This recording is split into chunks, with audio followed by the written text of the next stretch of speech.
some local councilmen with us tonight. Mr. Stefano Famighetti, our very own. He's representing our North Providence delegation, right? I call them all the Dinos. But you all know what that means. I'll leave it where it is. And then I also want to introduce, if I missed anybody else elected official, I do apologize, but I'm going to hand this over now to Senator Dela Cruz, Jessica Dela Cruz, who's going to come out and get this party started here. So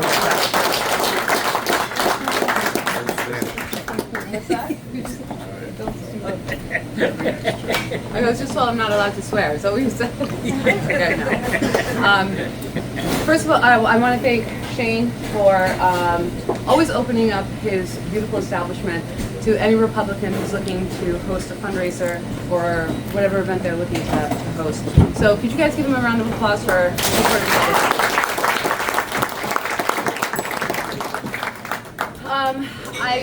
I'm here to support Karin, and I could go on and on and on about why we need Karin. I'll just tell you a couple of things.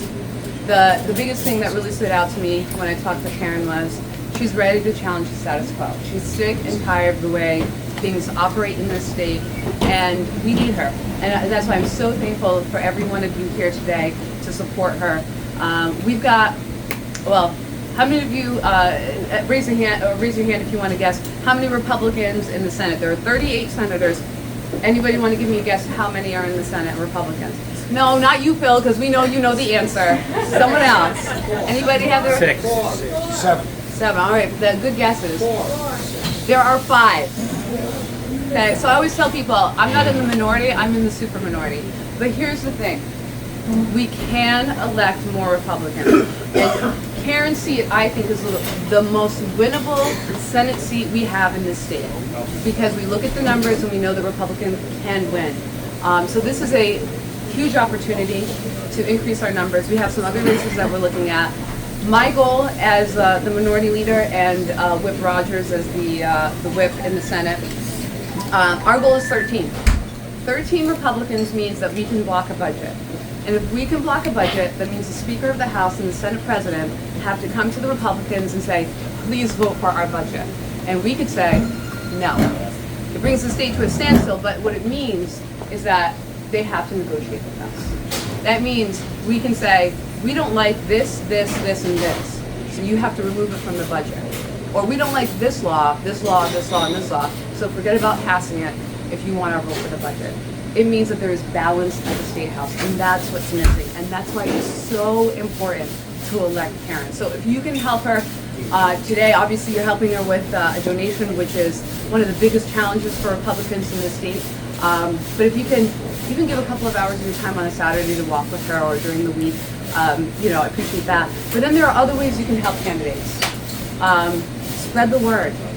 You have a circle of friends, a sphere of influence, people in Johnston. Let them know she is the woman to get the job done. She's fearless, I've seen it, she doesn't care what people think, she's going to speak the truth, and she's going to challenge the status quo. So without further ado, please welcome the next senator from Johnston, Karin Gorman.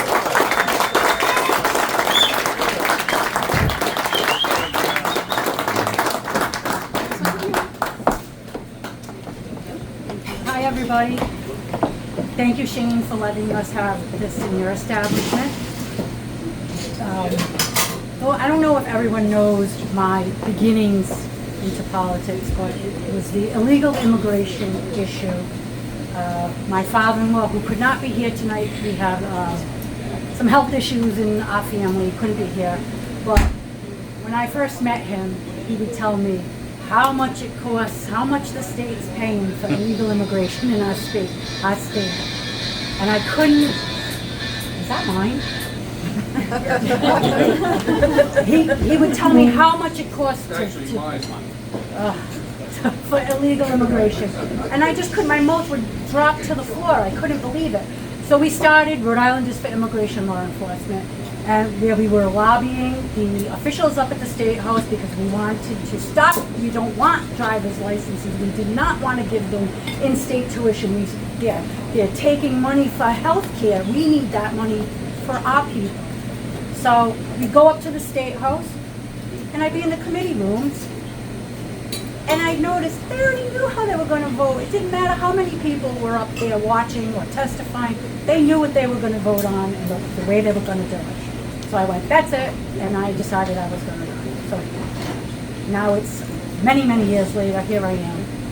But I've grown very concerned over a lot of the big disasters that we've had in our state, from U-Hit, the 38 studios, and now we have the Washington Bridge. There's no accountability up there. I'd like to see some accountability. No one's been fired. It's just one big mistake after the other. And I would like to focus on oversight, actually.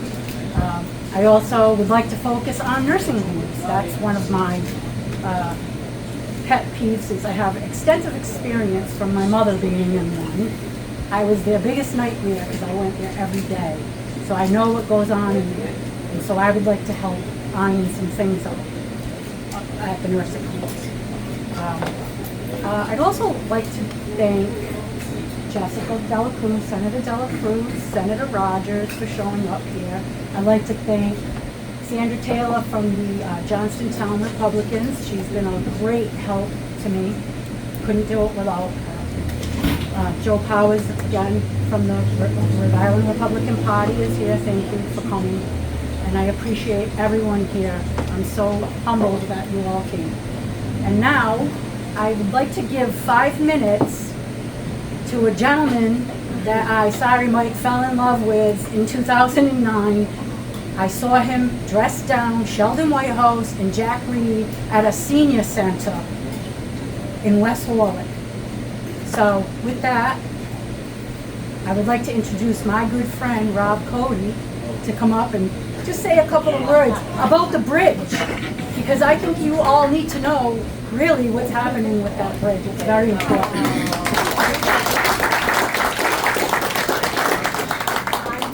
You gotta put me on the spot. Yes. So, really brief.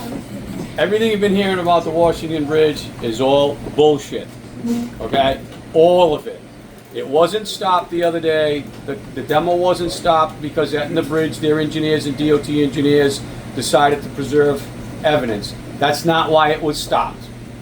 There's something else going on. I'm not going to say here, but there's something else going on a much higher level than the state of Rhode Island. And it's going to create a shitstorm. It's bad. It's really bad. They've been hiding evidence. The key situation in the bridge is the broken connecting rod on span 7, pier 6, cantilever A.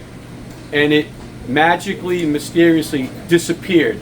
It's the key piece of evidence that shut the bridge down, and it's gone. And the reason I know it's gone is I was on the bridge and I photographed it. They took extra steps. They cut it off at the pier, then they went up into the deck, excavated the deck, torch cut the fracture zone out, and then took the extraordinary step to fill the hole with grout. Why? On a bridge that's coming down, why would you do that? Because the connecting rod tells the entire story of how long that bridge was in a state of catastrophic failure. The state knows it, DOT knows it, and they're hiding that piece of evidence. We've asked all the media and all the press to ask for the connecting rod. If they've taken it out, where's the chain of custody? Who did it go to? Where's the lab reports? Because when you do oxide scale testing in the fracture zone, you can determine exactly how long that was broken for. The state took that and it's gone. It's mysteriously gone. So I'm hoping that it magically reappears and they say, here's our chain of custody, these are our reports, this is the testing lab that, took the samples, and they give us some answers. But my guess is that's not going to happen.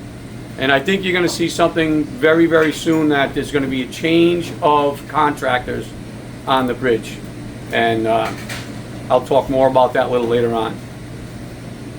Rob, what, from the media, did they pursue that avenue that you proposed?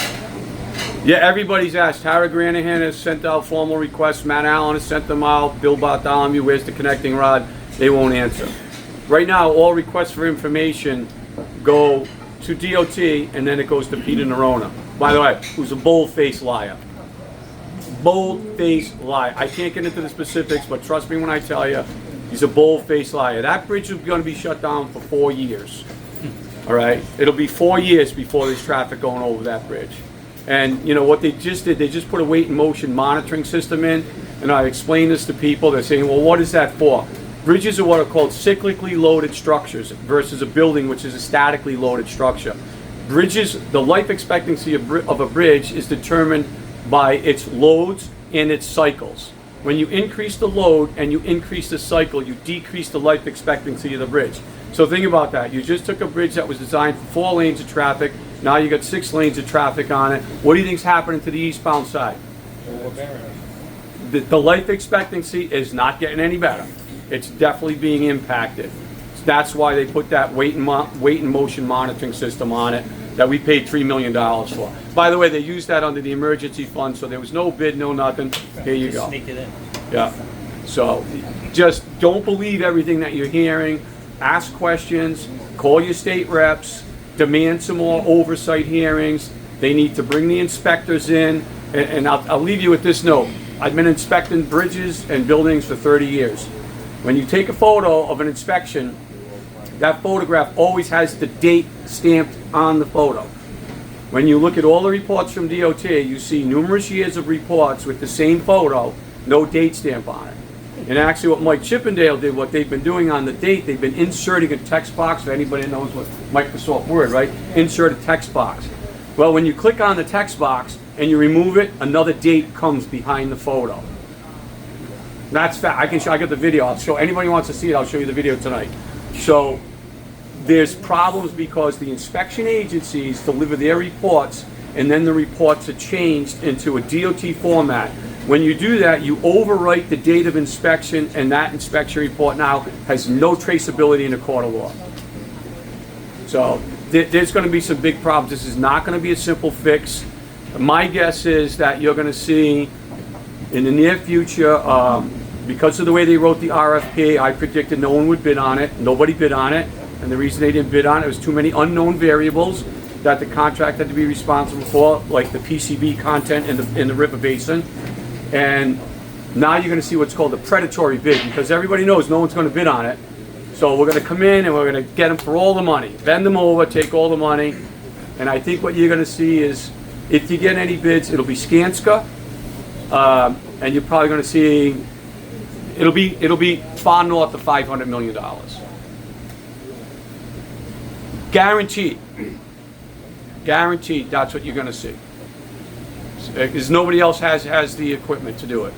And especially if nobody wants to do it because of the unknowns, they're gonna shoot the highest price they can. Yep. And we need the bridge, so it's gonna. But the state also shot themselves in the foot, because now no inspection agency is going to work for Rhode Island anymore. I already know some of them that said the Rhode Island is still asking us to do inspection. We said no. Concrete, steel, welding. Nope, we don't want anything to do with the state of Rhode Island. You're suing us all. Have a nice day. So it's going to be challenging. We just shot ourselves in the foot. This is not going to be good. So keep your eyes open. Ask questions. Don't believe what you're hearing from any of these elected officials, because I mean, they're lying. They're lying, and I know that because I've been on the bridge. So anyway, give Karin as much money. We need her. We need several more people like her to change the state of Rhode Island and the course that we're traveling on. Thank you. My nickname at home is the Squasher, just so you know. But thank you all for coming out.